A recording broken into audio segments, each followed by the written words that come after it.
महापुरुषों ने लिखा है, भाग्य बिना बने नहीं भली वस्तु को जोग। बिना प्रारब्ध के, बिना भाग्य के ऐसा संयोग जीवन में नहीं बनता है। और भाग्य तो है, लेकिन भाग्य के साथ साथ मानस की वो पंक्तियां मुझे स्मरण होती है, अति हरि कृपा जाहि पर होई।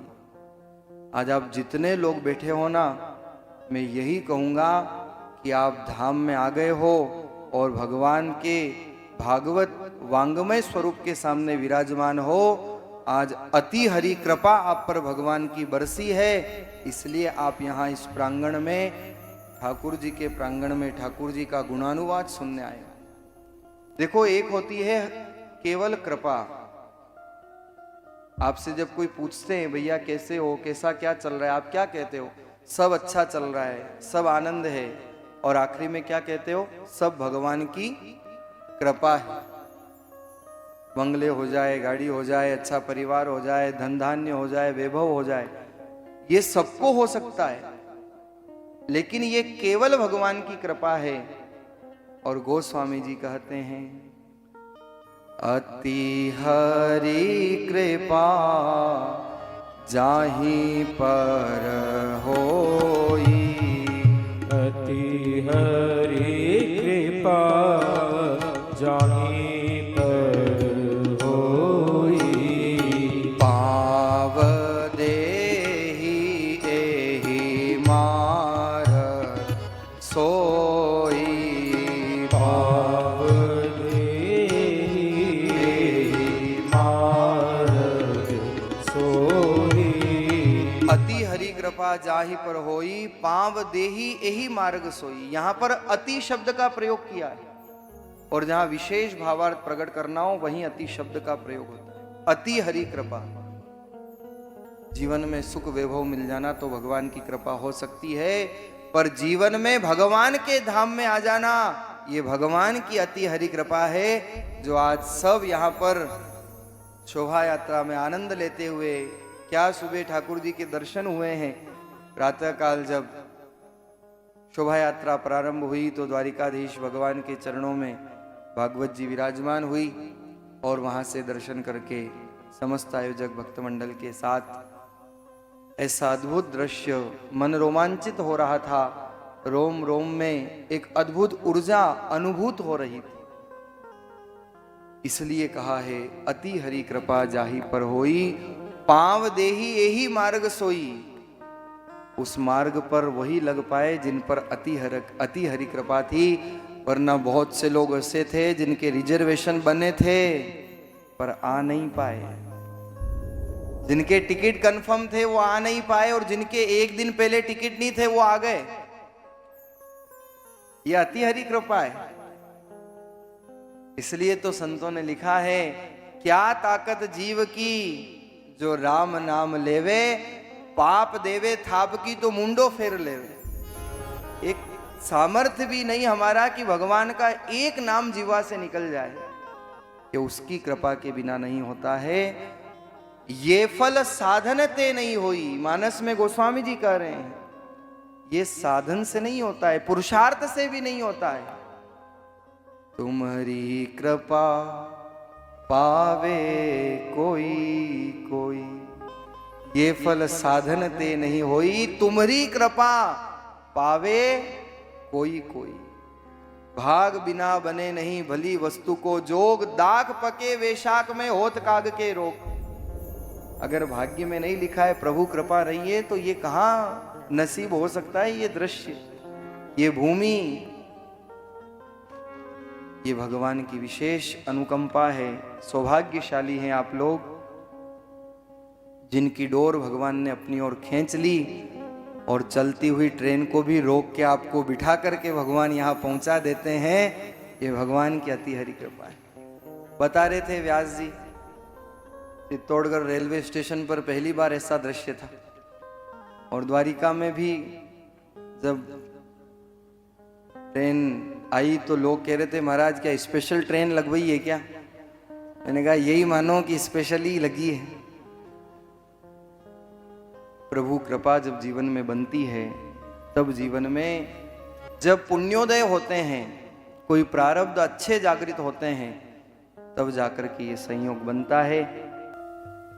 महापुरुषों ने लिखा है, भाग्य बिना बने नहीं भली वस्तु को जोग। बिना प्रारब्ध के, बिना भाग्य के ऐसा संयोग जीवन में नहीं बनता है। और भाग्य तो है, लेकिन भाग्य के साथ साथ मानस की वो पंक्तियां मुझे स्मरण होती है, अति हरि कृपा जाहि पर होई। आज आप जितने लोग बैठे हो ना, मैं यही कहूंगा कि आप धाम में आ गए हो और भगवान के भागवत वांगमय स्वरूप के सामने विराजमान हो। आज अति हरि कृपा आप पर भगवान की बरसी है, इसलिए आप यहाँ इस प्रांगण में, ठाकुर जी के प्रांगण में ठाकुर जी का गुणानुवाद सुनने आए। देखो, एक होती है केवल कृपा। आपसे जब कोई पूछते हैं, भैया कैसे हो, कैसा क्या चल रहा है, आप क्या कहते हो? सब अच्छा चल रहा है, सब आनंद है। और आखिरी में क्या कहते हो? सब भगवान की कृपा है। बंगले हो जाए, गाड़ी हो जाए, अच्छा परिवार हो जाए, धन धान्य हो जाए, वैभव हो जाए, ये सबको हो सकता है, लेकिन ये केवल भगवान की कृपा है। और गोस्वामी जी कहते हैं, अति हरि कृपा जाहि पर होई। अति हरि कृपा जाहि पर होई।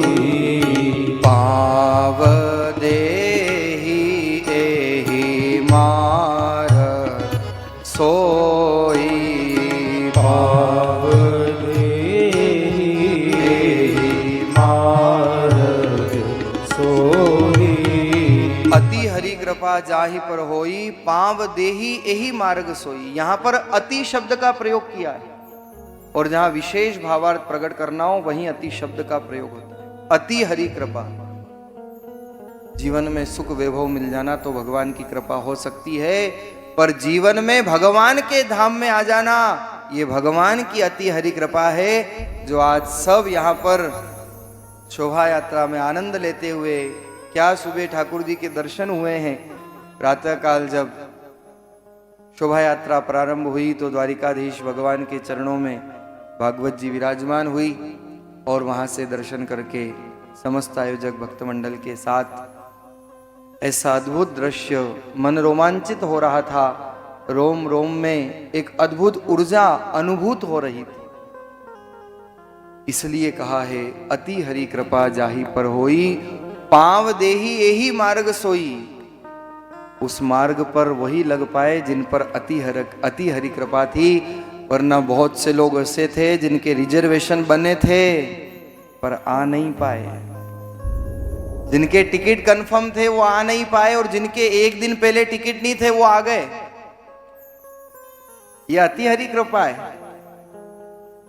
इसलिए तो संतों ने लिखा है, क्या ताकत जीव की जो राम नाम लेवे, पाप देवे थाप की तो मुंडो फेर लेवे। एक सामर्थ्य भी नहीं हमारा कि भगवान का एक नाम जीवा से निकल जाए, कि उसकी कृपा के बिना नहीं होता है। ये फल साधन ते नहीं हुई, मानस में गोस्वामी जी कह रहे हैं, ये साधन से नहीं होता है, पुरुषार्थ से भी नहीं होता है।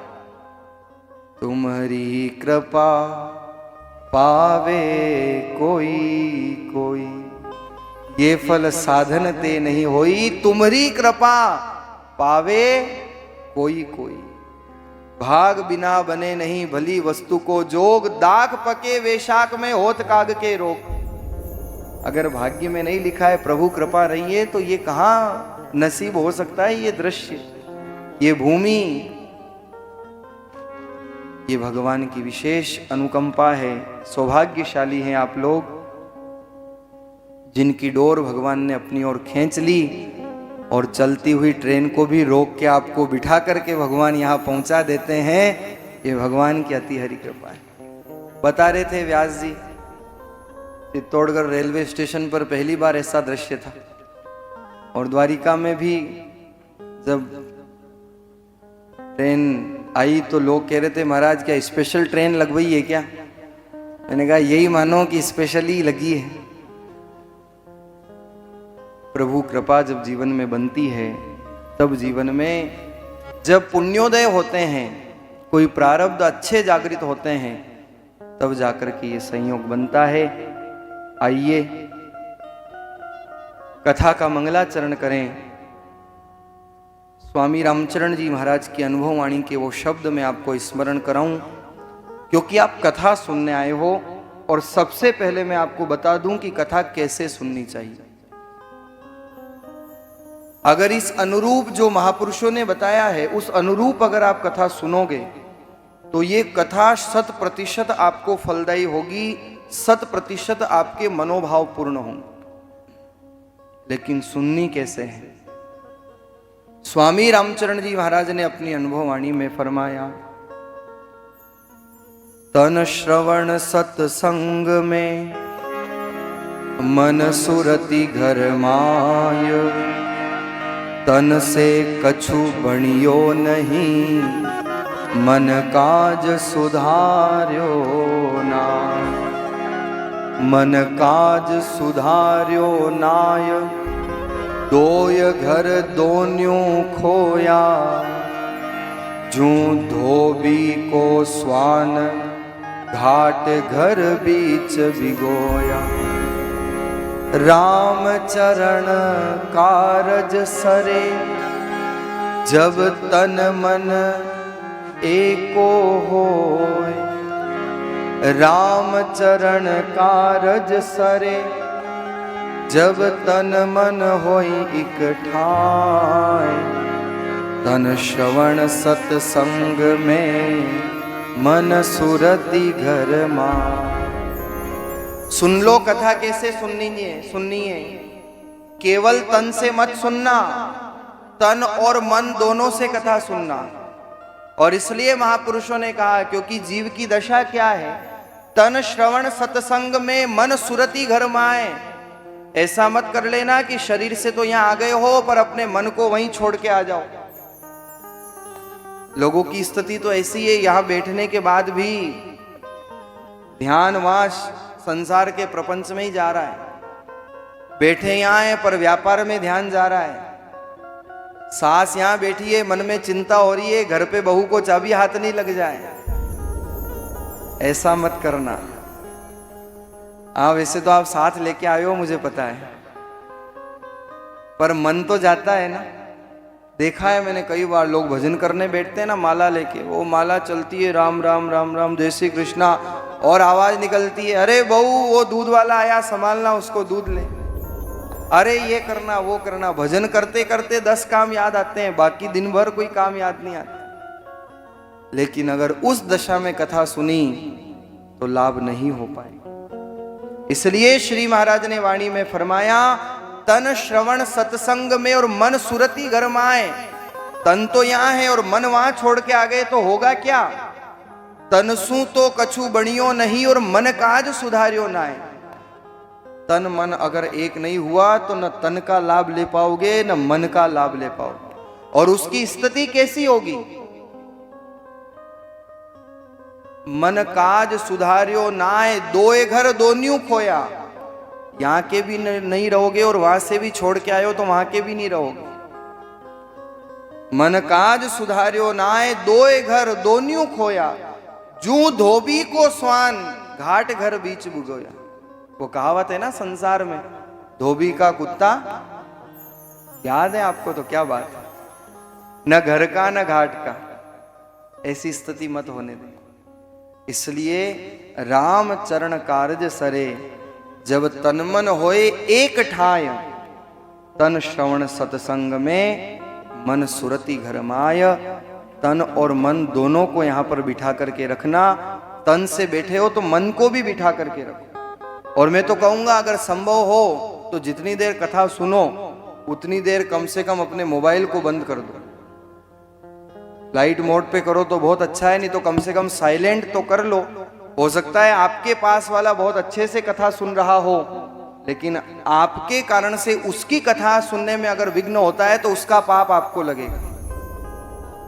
ये आप स्पष्ट 7 दिन तक के लिए आप लोगों को मैं पहले बता रहा हूं कि कथा सुननी कैसे जाए, क्योंकि इस रूप में अगर कथा सुनोगे तभी लाभ है, नहीं तो यहां आना भी आपका बेकार है। इसलिए केवल इस पंडाल में आने के बाद एक अभिप्सा हो, एक लालसा हो, एक मनोकामना हो कि कैसे हम भक्ति रस में डूब जाए, कैसे हमारे अंदर भगवान की कथा उतर जाए। क्यों? क्योंकि जहां से कथा कही जाती है उसे व्यासासन कहा जाता है। क्या कहा जाता है? व्यासासन। लेकिन एक आसन और है, वो है आपका हृदय।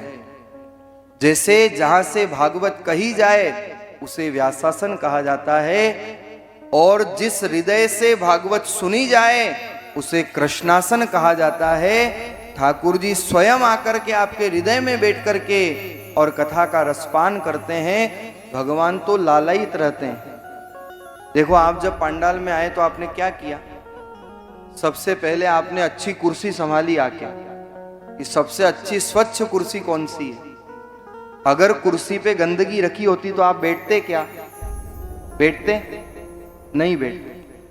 जब हमारा स्वभाव है कि हम साफ स्वच्छ स्थान पर जाकर बैठते हैं, ऐसे ही जब आप आकर के अच्छी जगह देखते हो और फिर बैठते हो, वैसे वो ठाकुर भी देखते हैं, निहारते हैं कि मेरी कथा तो सब सुन रहे हैं, लेकिन कौन मेरा ऐसा लाडला है, कौन मेरा ऐसा प्रिय भक्त है जिसके अंदर कारुण्य भाव जागृत हो रहे हैं, जिसके अंदर मेरे प्रति श्रद्धा जागृत हो रही है, और जो तन और मन दोनों से कथा सुन रहा है। और जहां भगवान की नजर जाती है, ठाकुर जी स्वयं आकर के उसके हृदय में आकर के विराजमान हो जाते हैं और भगवत कथा का रसपान करते हैं। ये शास्त्र संगत बात है।